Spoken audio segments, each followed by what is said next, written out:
guys, it's Coach Ro from RocioFlores.com, and today's topic is how to change your attitude. Before I get started, I want to ask you guys to subscribe to my website. That way you can get my newsletter each month. I share all the posts that I've done throughout the month, a little bit about what's going on in my life, and then I give you guys some tips on how to get some personal growth in your life. So make sure you get on that list. You also get a ton of freebies when you do. So let's get started. This is an important topic to me because I've dealt with this issue a lot. And I deal with a lot of people who deal with this issue a lot. And I think there's a lot of shame associated with it.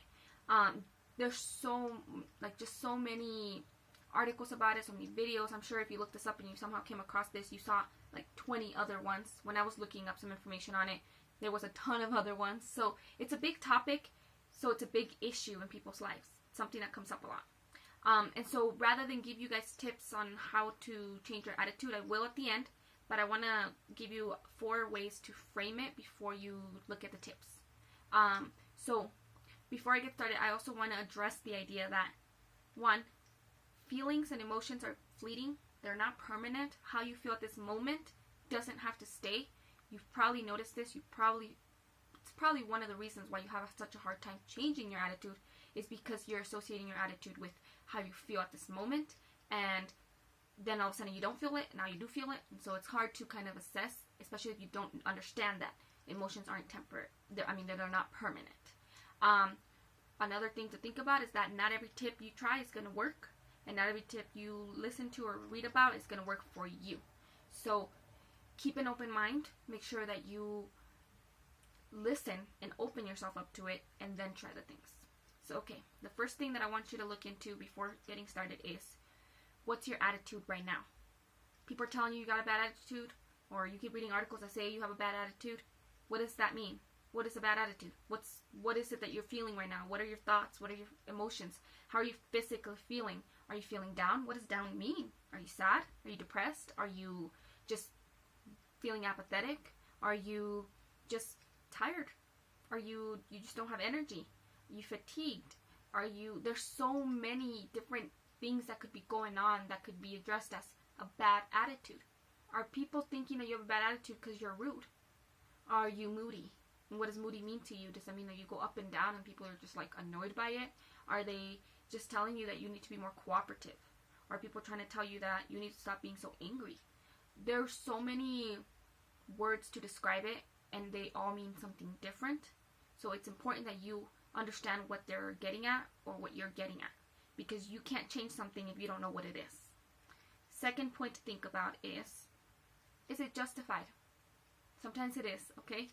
You know, if somebody's doing something that's ticking you off, you need to address it, because you could try to be Mr. Positivity all day long, but if the issue's still there, the issue's still going to be there, and it's not going to come from a place of authentic action. You know, you're not going to ever actually feel different. You're just going to be faking it, and that can work. I mean, that can make you change things in your life, but you might still, hate it.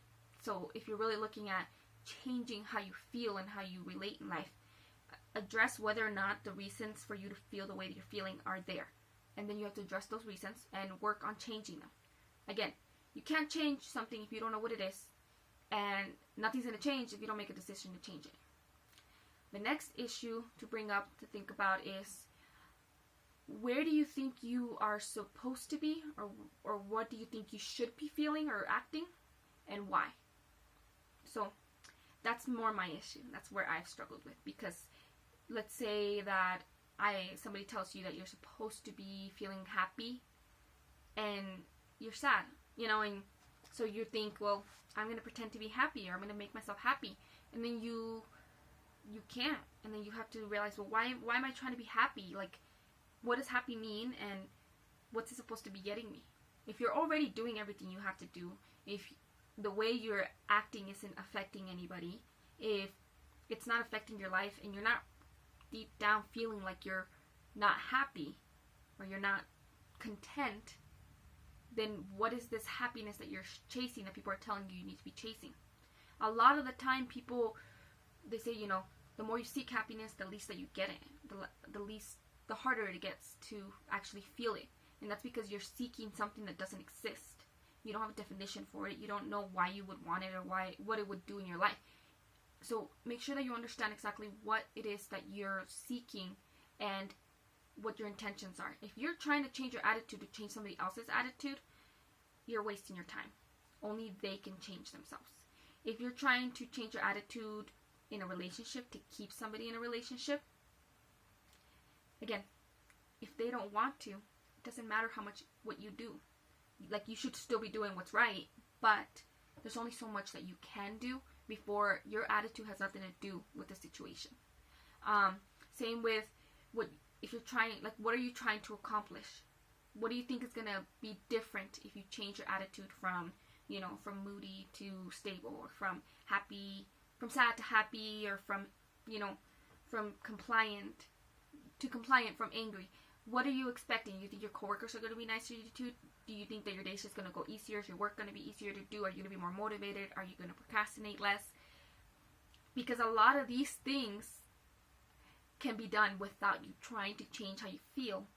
Because remember, feelings are fleeting and they're very reactionary. Your feelings just kind of come in. You don't always get to control them, and they're based on your actions or what you're thinking. So if you could just change your actions and what you're thinking, your feelings might just change on their own. Instead of trying the opposite, it's going to be really hard if you do it that way. Now, okay, so the fourth issue is, now that we've addressed, what your attitude is right now, if it's justified and you've addressed the situation and you know why, do you think it's worth changing? Do you want it? Because you can't change something if you don't know what you need to change. You can't change something if it's, if you yourself don't want to change it, and if you can't change it. You have to want it, you have to understand it, you have to know what it is, you have to know what you're going to do. And so there's a lot of parts to making any change. But do you want to do that? It's a lot of work. There's a lot of work that goes into trying to change yourself for somebody else, or to change how you feel and how you act. And if you don't want it, I don't care how many things you do, it's not going to work. They're all somehow going to be wrong, or they're all going to be not good enough for you, or they just don't work for you. That's how you're going to frame it. And people are going to be like, well, that just doesn't make sense because it worked for me. And that's because they wanted it. If you don't want it, it's not going to happen. So ask yourself, is it worth a change? Because if you're feeling deep down that it's not, you don't really want it. So I'm going to go on to some of the tips that can help you once you've decided that you understand where you're at and you know where you want to be and you actually want to get there. Okay, some of the things, and you can actually Google this and you're going to find like a million tips. Again, if you have the other parts set apart, then all of these can work in any way, shape, or form. You'll make them work. 1, positive thinking and affirmations. You can look that up. I have a few posts on my website about this already. If you change the way you think and you start to add in more positive thoughts, and you actually create more positive pathways in your brain, and you actually start to just automatically start to feel more positive thoughts. You can change your environment. So if you're in a place around people who are always negative and who just suck the life out of you, change your environment. Sometimes it's just that you're cluttered. Like my office is cluttered, and sometimes that makes me really anxious, so I have to clean. Sometimes it's the opposite, it's too clean. Sometimes you're, it's because you're at work and you need a break. Sometimes it's because you haven't been to work and you need that motivation to be, you need tasks to do. So there's a lot of things that you could change when it comes to your environment. Maybe where you live, maybe the people that you spend time with, your family. Your environment pretty much has to do with anything that's around you. Another tip is to be okay with your feelings and thoughts, especially the ones you don't agree with, because, like I said, they're temporary. And sometimes it's okay to just feel bad. It'll pass. Learn to accept it. And if you look into acceptance and commitment therapy, that will give you some tips. I'm actually reading a book on that right now, and it's one of the book journeys that I'm doing, so make sure that you go and check out some of the tips that I share on there. And another thing to do is to listen to positive or encouraging music, speeches, television, books. Get some of that positivity into your life. I really like the website, it's a radio station, K-Love, but they have a website, klove.com, and I love it. I put it on and it really helps me. But I can't listen to music when I'm trying to focus on work, so I listen to speeches, or I read books, or other things that will change the way I'm thinking about any given situation. I'm Christian, so because of that, I think that something that really helps with changing the way you feel at any given moment is to pray, to meditate, or to worship. And you can do those things at any time that you can. You know, you can pray right there in your office, God, please just help me feel differently. And He'll do it for you. Another thing that can help you is to talk to somebody. They can help you with reframing the way you're thinking about a situation. So seek a mentor or a friend, somebody who understands how you're going, you know, what you're going through and how you're processing things, and they'll help you with those questions. Maybe talk to them about this and be like, I am having a difficult time with addressing this situation. I think I'm justified. Am I? Sometimes you just need a different person to come in and tell you that you're not. And learn how to deal with stress. So I have a really, really good resource list. It's bit.ly/stress anxiety resources, and I have a ton of stuff on there that give you coping methods. It gives you ways to actually deal with like panic attacks, or to deal with general life issues that can cause stress, and it tells you how to not cope with stress, because a lot of us are feeling like crap because we have a lot of unhealthy coping mechanisms. So make sure that you're not doing any of those before you ask yourself, why am I so tired all the time? So hopefully these tips will help you. Hopefully you could just change the way you think about it, and then try the tips, and then have a better attitude.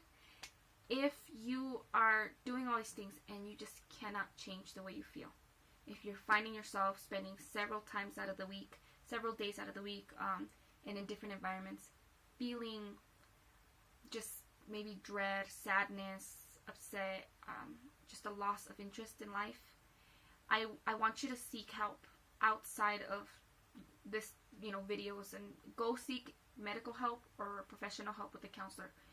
I didn't know when I started to feel those things that I was dealing with depression, and it took a long time before I actually saw help, and I think it created a lot of issues in my life that I could have avoided had I sought help earlier. Some people have mood disorders, some people have depression, there's bipolar disorder, there's a lot of things that could be causing these issues, medical or health issues, maybe your diet, maybe your hormones. So seek help if it's not going away and you're not seeing a change. Hopefully you guys liked this video. If you did, please put a like on it, share it, subscribe, comment, tag, react, whatever social media words come up for you. Thank you so much for watching this video. I hope that you can change your attitude, and I hope that this was helpful in some way, and I hope you have a wonderful, blessed day. Goodbye.